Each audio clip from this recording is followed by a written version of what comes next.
Welcome to Leafline. Welcome to Leafline, everybody. Glad you're here. It's Ben Akina, otherwise known as Ben Akina, director of modern worship and all things nerd related around here and tech ministry.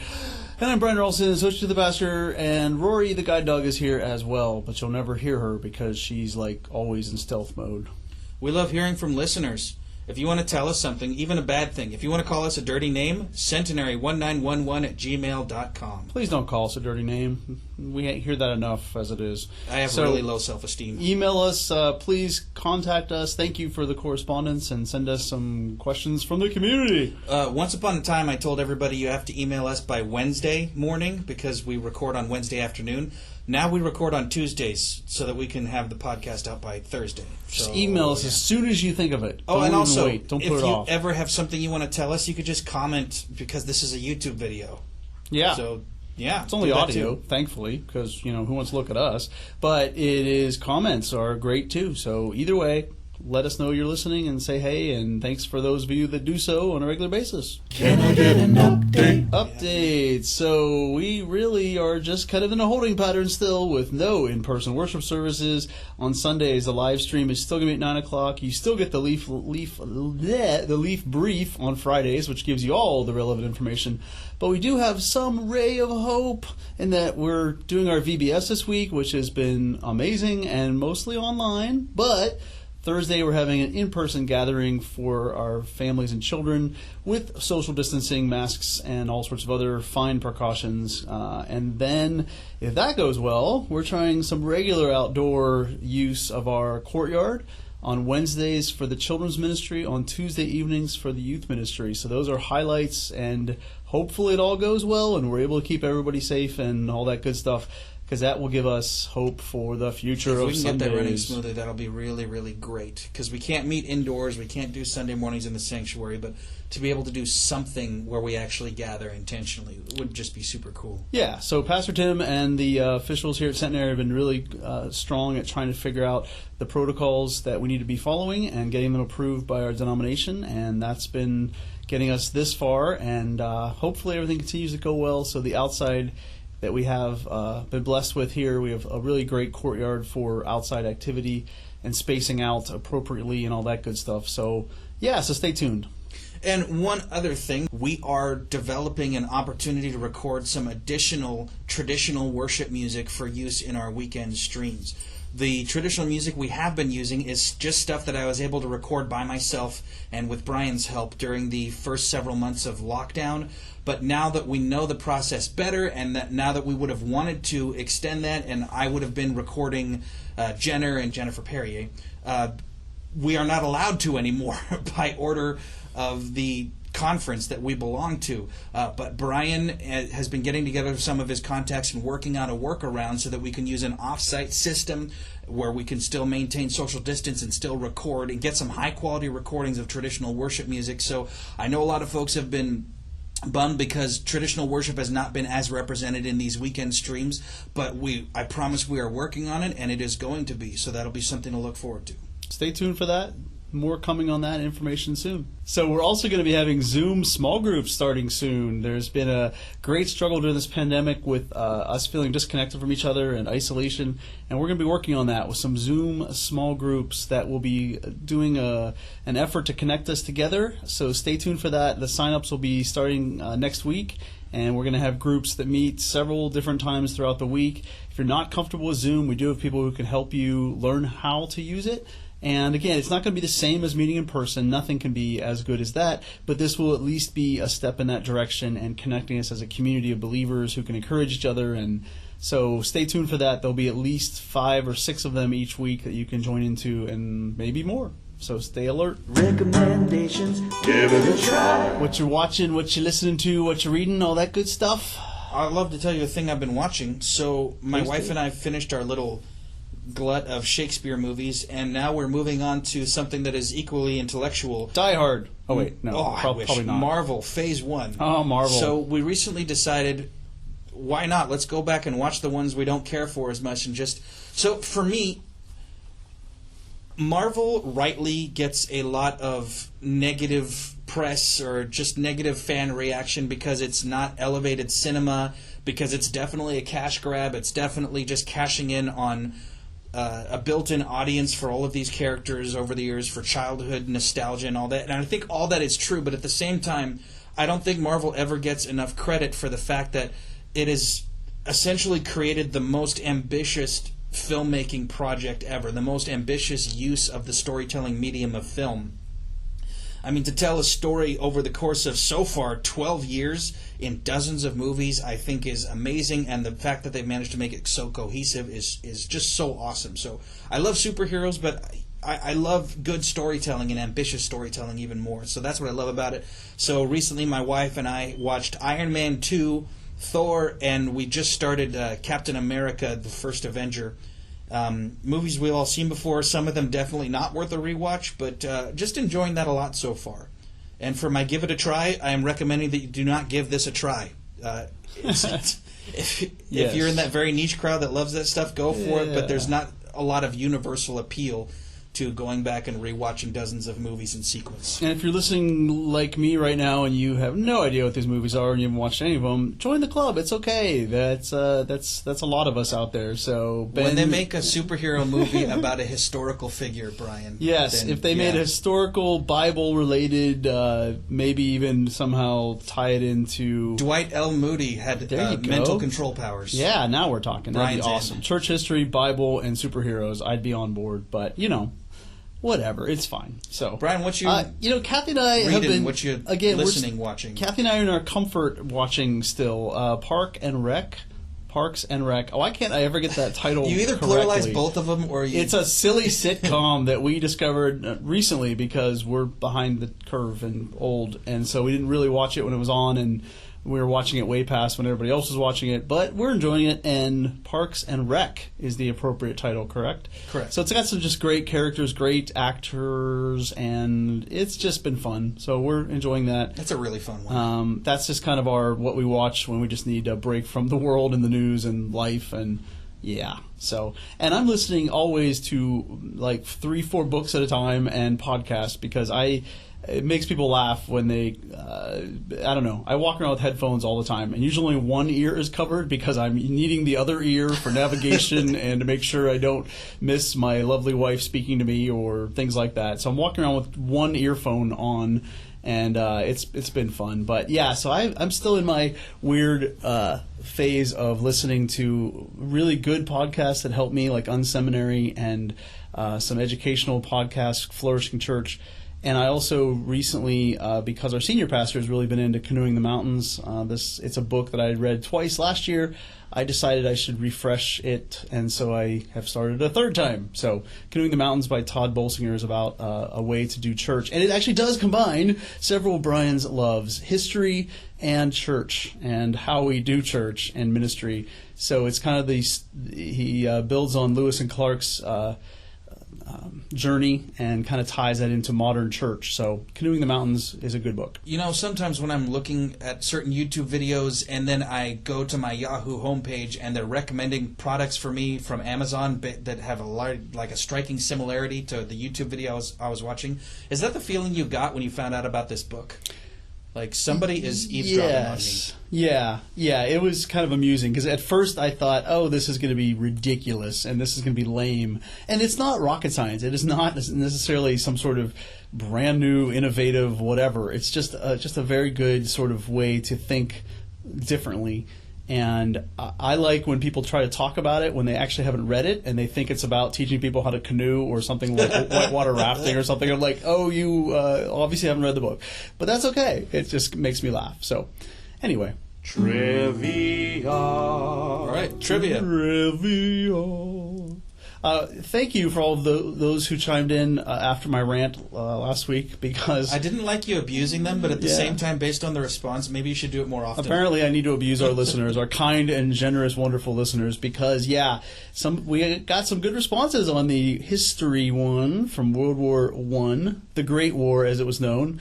I'm always amused by people who think it was called World War I when it happened because, think about it, they didn't anticipate a second one. It was the war to end all wars. It was called the Great War because it was supposed to be the absolute last time humanity would ever be that horrific and brutal and awful and terrible. But we don't learn. So anyway, talk to us about that trivia question, Ben. Anyway, History's Pivot Points is the category. The question: historians credit an Austrian archduke's assassination in 1914 as the most direct cause of World War I. What was that archduke's name? Well, you could ask Mark Vacher, Marty Mininger, Randall Robinson, Carrie Sampson, or Carl Beckwith, because they all got it correct with Archduke Franz Ferdinand of Austria. Yes, and one insightful listener pointed out it wasn't exactly the direct cause. It's kind of anecdotal. Yeah, it was one of the main triggers. A whole series of events started happening because humans are silly and we're bound by commitments that we made incorrect times and incorrect ways. And so a whole series of events started happening. So if you're interested in that, like one of you are probably, it's a very good read to remember how it all came about in 1914. But yeah, humans don't learn. Read? Just anything about that series of events. I don't have a specific book, Ben. Jeez, there's a lot of good stuff. Sorry. There's a lot of good specific reads, but I don't have them in my head right now. So we had another question last week. Category 20th Century Innovators. So no, that's not the category. It is not. That was a category from like 3 weeks ago. Okay, I have no category for this, but here's the question. Turkey's thriving port city of Istanbul was a cultural mecca over 1,000 years before anyone even heard of New York. But it was once known by another name. What 4th century Roman emperor was its former namesake? I don't think Brian knows this. It's a kind of a tricky question because the way it's phrased, we're referring to Constantinople, which was named after Emperor Constantine, and he was the first Roman emperor that converted to Christianity.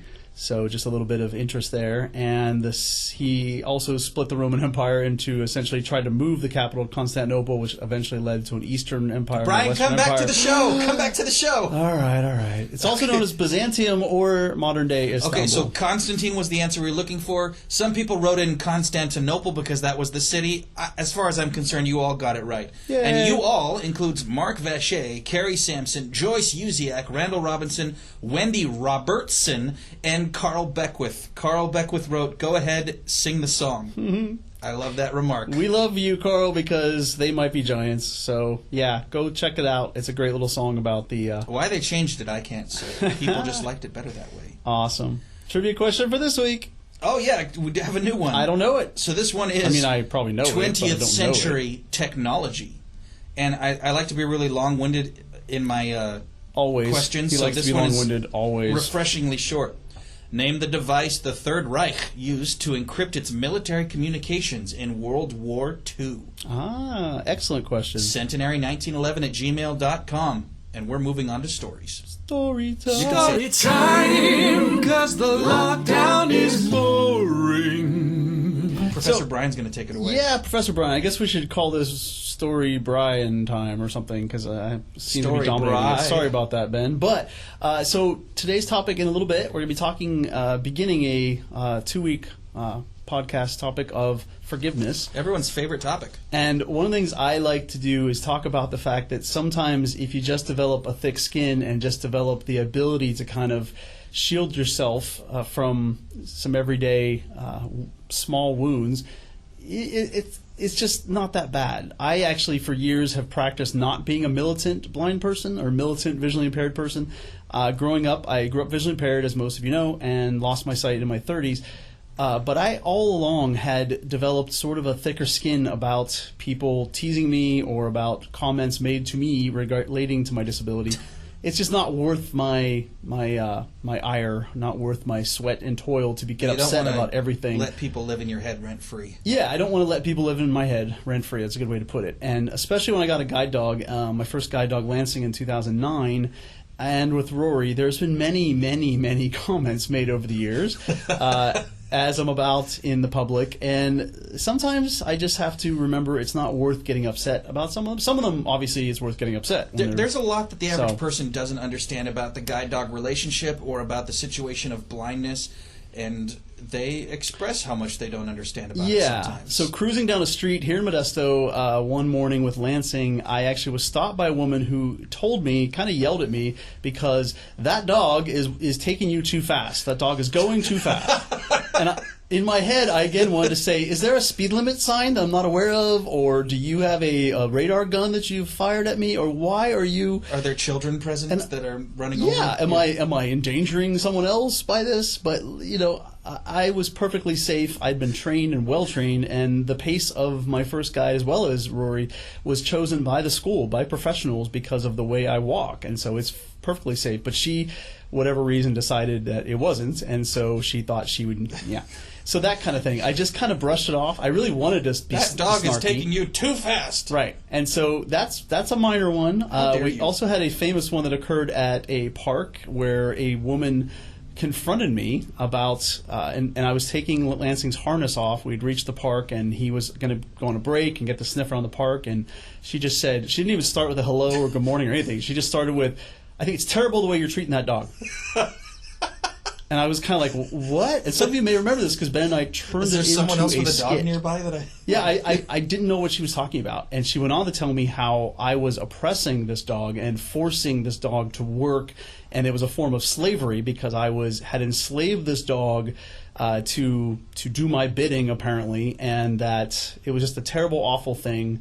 And she began to lecture me about that. And Ben and I actually turned this into a skit because my response, thankfully, was mostly Christ-like, I think. But I had so many other responses that I wanted to do. More. So many other responses, so many other words I wanted to say and gestures I wanted to make. And so Ben and I played this out one time in the sanctuary. We did a 4-part skit about various responses that I could have had. And he came up with a great phrase that I was using the harness of oppression and giving the kibble was the treats of tyranny. And she didn't say those, but I could call you a fascist, too. And I was called a fascist, yes, indeed, which she did not do. But that occasion was just another example of I kind of just had to let it roll off me because it ended with her just kind of storming away and telling me how she would never support the guide dog school. And I kind of just was like, oh, okay, well, I think they'll be fine without your support. But, you know, yeah, it was just I actually didn't get upset. I got amused, and we turned it into a teaching moment for a sermon I was doing on the power of our words and the power of our tongues. And yeah, so tried to turn a negative into a positive that time. And then we had one famous incident that happened in New York City. People always ask me, have I ever been discriminated against with my guide dogs or because of my blindness? The answer is yes. Some of them are bigger episodes than others, but one particular episode in New York City, Kathy and I had traveled on vacation to New York. We stayed with some really good friends in New York City, and we were flying back to California, and my friends arranged a car for us to go from their apartment to the airport. Well, just in general, people in New York City are very accustomed to dogs, right? There's actually, yes, New York City, there's actually a guide dog school just on the outskirts of New York City, and a second huge guide dog school. The first one in the country is located about an hour away. And people in New York City are quite familiar with dogs in training and blind folks being trained with guide dogs, as well as a huge population of blind folks who work with guide dogs every day. So it's not exactly a place where they're not familiar with the concept of guide dogs, or seeing eye dogs, as they're called back east. Yeah.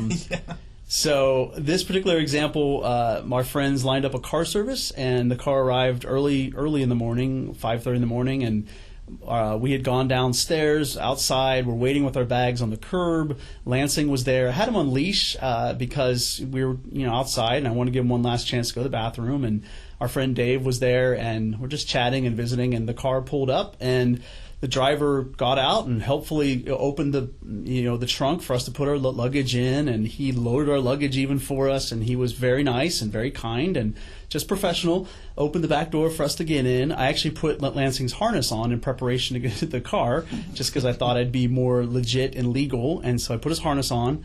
And as I started Clearly to move, a working dog. Yes. I mean, I had the harness over my shoulder the whole time. It wasn't hidden. And we'd actually put it in the reservation. My friend was very good at putting the guide dog in the reservation ahead of time, so the company knew all about it.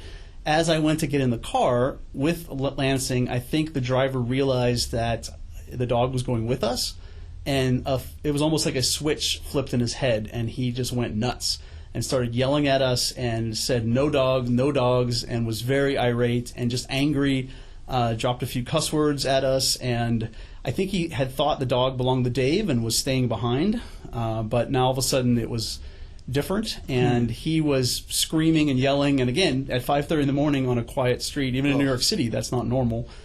And so Kathy was pretty stunned and freaked out. I was more just kind of beginning to process this, and he literally, I tried to insist, well, this is a licensed guide dog. I have the license with me. This is a service animal. No dog, no dogs.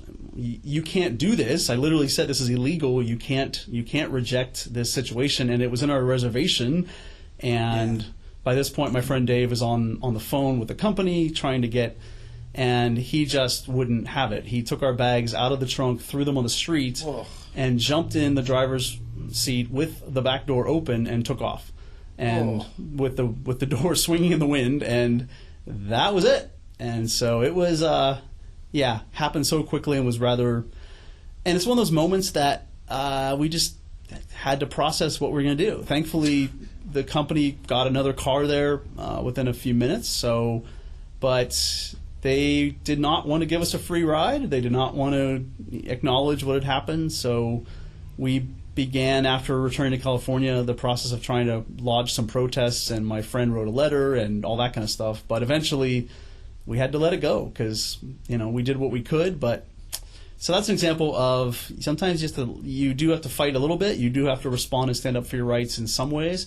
But we didn't carry it on for another year or anything. We wrote some letters. We called some people. We did lodge a protest with New York City's commission that deals with such things. But yeah. The main topic. So we're going to be talking about forgiveness. We want to start with the idea that forgiveness is commanded of believers, but what is forgiveness and what is forgiveness not?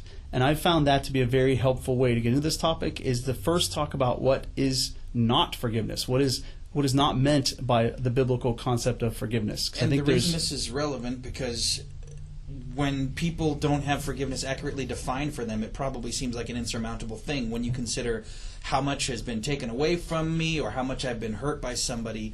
And it's almost offensive to think that I would have to forgive somebody. Well, maybe those folks would benefit from a more specific and precise understanding of what Christ is actually calling us to do in forgiveness. Yeah. I think that's a good way to define it. Because in the Bible, we are commanded to forgive, but what is he actually talking about when he commands us to forgive? In modern culture, and sometimes in the church even, we've conflated a whole bunch of things into forgiveness, and I don't think that's the biblical definition. I don't think that's a good way to go about it. So the first part we're going to talk about is, what is forgiveness not?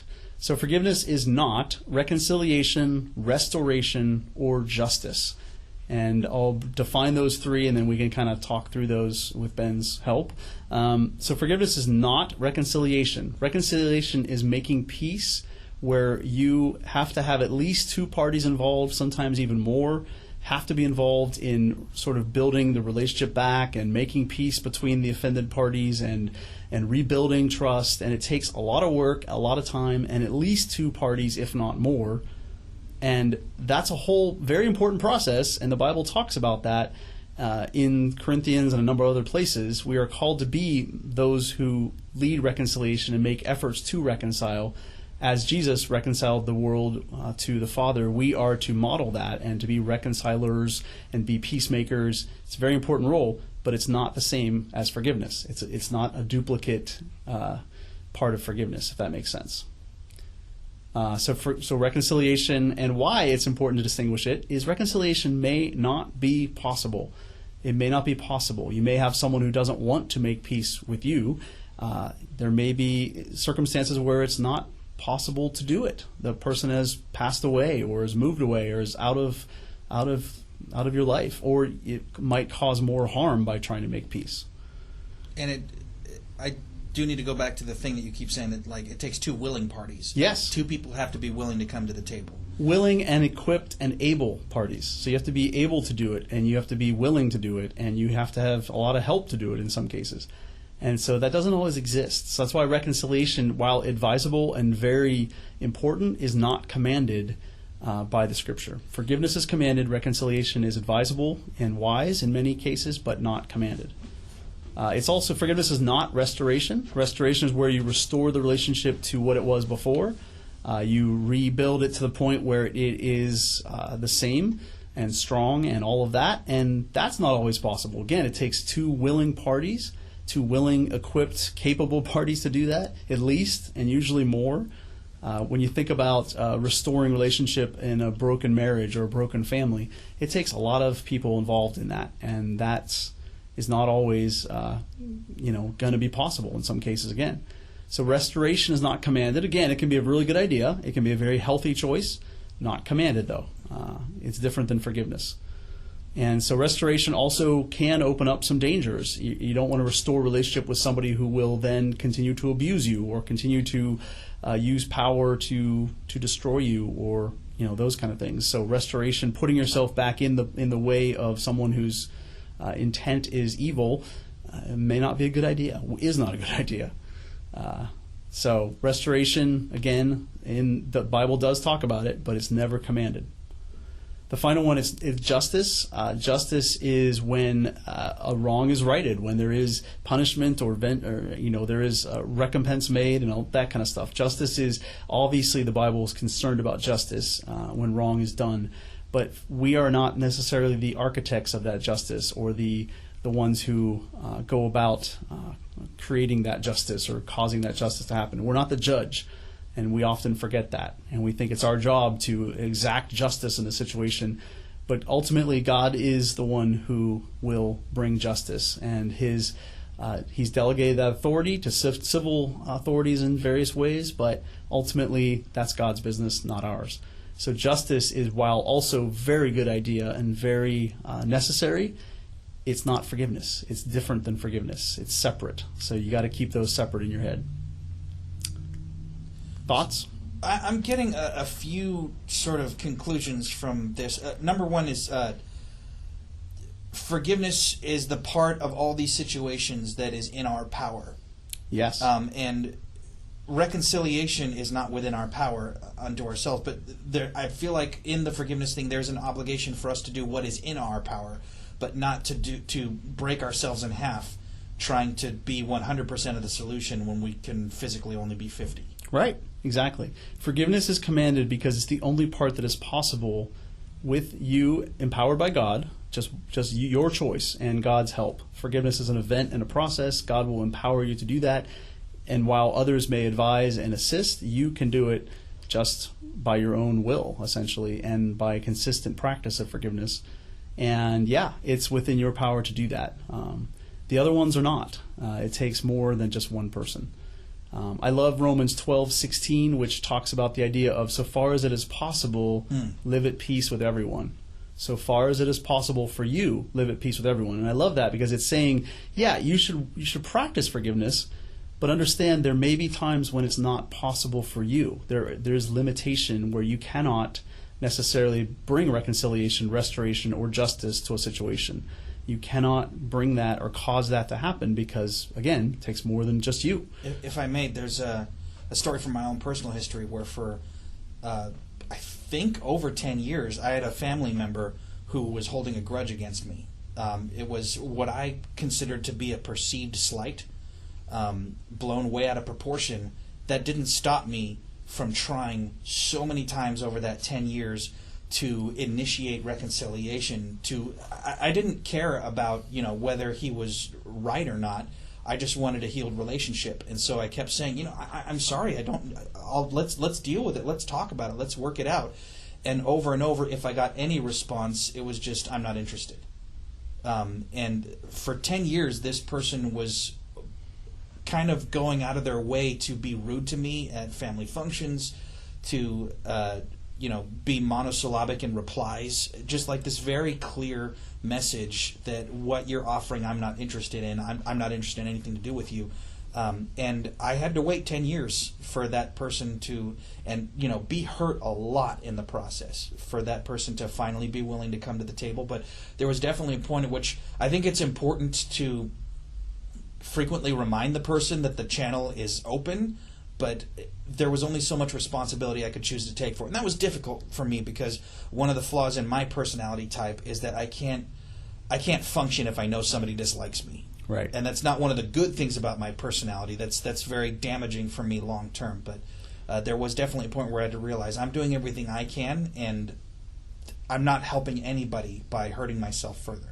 Right. Yeah. That's a great illustration, because as you're doing that for 10 years, you're practicing forgiveness because you're trying to keep the door open. You're forgiving the return, the new hurts that were occurring because of the way you were being treated. You were forgiving that consistently, which then allowed you to continue to keep the door open, but you could not accomplish reconciliation or restoration or anything because you didn't have a willing party on the other side. And so, yeah, that Romans 12:16 verse is a good way to think of that. Now, because that's an ongoing family relationship, you wanted to keep the door open, but you had done everything that was possible for you, and you were trying to live at peace with that person. It just hadn't worked out yet. But because of that forgiveness you were practicing, you made it so that God could work a healing at some point, and eventually he did. And the goofy thing is, when the healing did happen, the person apologized to me for all those rebuffed advances. And that was amazing. I never wanted that. I never needed that. But like to hear that from this person was, oh man, it was life-giving. Yeah, that's so cool, because you practiced the balance there. You were willing to forgive, which is what we're commanded to do. That's all that you had the power to do with God's help, was forgive those new offenses over and over again. And then you just kept the door open. And so far it was possible for you, you try to live at peace. And I think that's a key concept, that especially in family relationships and in ongoing relationships, you couldn't walk away from that relationship. That wouldn't have been a healthy choice. I mean, sometimes that is necessary, but in I know Ben's situation, he couldn't have done that necessarily. But yeah, so I think there's a healthy balance there where forgiveness needs to be practiced because it is commanded of us, and when we're obedient to God, he often rewards that. I shouldn't say often. He always rewards that. It just may be not in the timing we're expecting. You sometimes even get to experience it while you're on Earth. Right. Yeah. Yeah. He always rewards it. It just may not be in the time that you wish or in your lifetime even. But obedience is always acknowledged and rewarded by God ultimately, sometimes in eternity. But in this case, Ben was able to see the fruit of his obedience. And yeah, so I think right now we're sort of pushing into the realm of what forgiveness is. So if I could try and work us back towards what forgiveness is not, and I think this is one of the important things. I don't know if you really talked about this much, but sometimes there's this understanding, a flawed understanding, that forgiving a person means exposing ourselves to further harm. Right. And that's one of the important areas. And I think, as in all things with people that we're supposed to interact with in this world in a Christly way, we're all supposed to desire their benefit. Desire what is best for them, and that is ultimately what true love is. And let's say Brian is a nice guy and I am a career criminal, and Brian is allowing me to live in his home. Brian comes back to his home and finds that a bunch of valuables are missing and I've disappeared. 2 years later I come back, Brian offers forgiveness, and I tell him, okay, when can I move back in? Right. So please tell me how you can forgive me without letting me move back into your home. Yeah, so forgiveness is I'm letting go of that offense. I'm going to not hold that in my mind against you, but I'm not going to necessarily let go of... I may not want to restore the relationship. I may not invite you back in my home because I've been burned, and I'm choosing to protect my wife and my situation by not inviting you back into my home, and that is not counter to forgiveness. And you don't know if there hasn't been an actual change in my character, you don't know that I'm not going to steal from you again. Right. And you're not necessarily doing me any favors by allowing me to steal from you right. again. I can also still seek justice. I can still seek that you be arrested by the police. That's not... Forgiveness doesn't let go of that. I don't have to do that if I don't want to, but that option is still open because it's separate than forgiveness. They're separate things. Forgiveness is I'm commanded to do that, so I need to let go of the personal hurt and the personal offense I have against you, and I don't have the right to take vengeance on you personally. But I'm not, because I've forgiven you doesn't mean I'm then obligated to bring you back into my home, to dismiss all charges and protect you from prosecution, and somehow restore what we had before. Those are kind of optional steps for me. They may be advisable depending on the situation. They may be advisable, they may be wise, they may be good, but they're not commanded. So I'm trying to make that distinction between what's commanded of us as believers and what's not. And so I think that's an important one, because what I usually hear from people is, oh, I couldn't possibly forgive so-and-so because it's this huge thing. I have to let go of the hurt and let it go to God and give up my right for justice. And or I have to pretend that I wasn't hurt. I have to pretend I wasn't hurt. I have to restore the relationship the way it was. I have to make peace with them. And I'm thinking, no, you don't have to do all that. You may need to do all that if it's a relationship that you value and it needs to continue, but you have some boundaries that need to be in place for those other phases. Those other things may not be possible even. So let's just focus on one thing at a time. Start with the forgiveness piece, and forgiveness is incredibly difficult. Don't muddle it up or make it even more difficult with adding restoration, reconciliation, and justice to the equation. Just take one piece at a time. And then with wise counsel and biblical advice and the Holy Spirit's guidance, you determine if those other ones are even good or necessary. So yeah, I try to help people by breaking that apart, because it's also used as an excuse, a rationalization of why we're not going to forgive, because, well, it means all of this. And I hate to tell I hate to tell me, but it's not all those things. We're conflating all those things together, and that's a rationalization sometimes to let us off the hook. But God wants us to forgive because it's good for us. And so we'll get into that more later, but the idea there is don't muddy the waters by making it about reconciliation, restoration, justice, or many other things. People also include other things. Those are the three main ones. But so, Brian, how does this knowledge help listeners? How should they proceed from this conversation moving forward? Obviously, we're going to fill out the other side of the coin next week, but what information have they heard here today, and how can they apply it to their lives? So going back to the story, I think the first step is don't be easily offended. Try to make yourself a little bit more thicker skinned. There's an interesting book I read about how Christians need to be unoffendable, and how if you actually look at Jesus, he's unoffendable in some ways with other humans. And I think that's an interesting concept. So develop a thick skin. That's number one. Number two is when you are hurt, which will happen on a regular basis, you need to first evaluate the hurt, and you need to work on forgiving. That's commanded, and not getting it messed up or conflated with the other phases of this: reconciliation, justice, and restoration.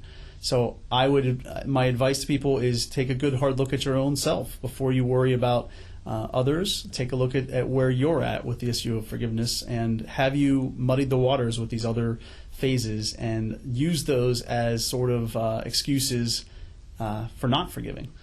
So obviously forgiveness is a big topic, and next week we're going to do our best to talk about what forgiveness is, and some helpful hints and biblical wisdom from how to practice forgiveness. And that's something that I think as believers, it will make a huge difference in the world. It's an amazing testimony when you can be one who forgives as you are commanded to by Jesus. If you can learn to practice that, it makes a huge witness, and it's also very healthy for you.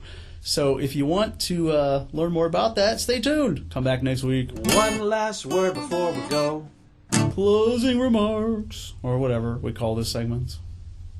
We normally call it closing reminders, but closing remarks. Closing time, because the lockdown is bull. I like that That's one. wrong. That's wrong. So our closing remarks are: come back next week for the rest of forgiveness. Live stream Sunday morning at 9 a.m. Leaf Brief is in your email on Fridays. If you're not receiving that, please let us know. We'll make sure you get on the list. That's an essential component of knowing what's going on in our church family. And also, please answer today's trivia question about that machine from World War II, because if you don't, Brian will have some scathing words for you next week. But if you do have an answer for it, centenary1911@gmail.com. And if you have to use the Google to cheat, that's fine with us. Just write to us. We're happy. See you this Sunday at 9 a.m. for another Pastor Tim live stream. Bye, everyone. Peace. Yours.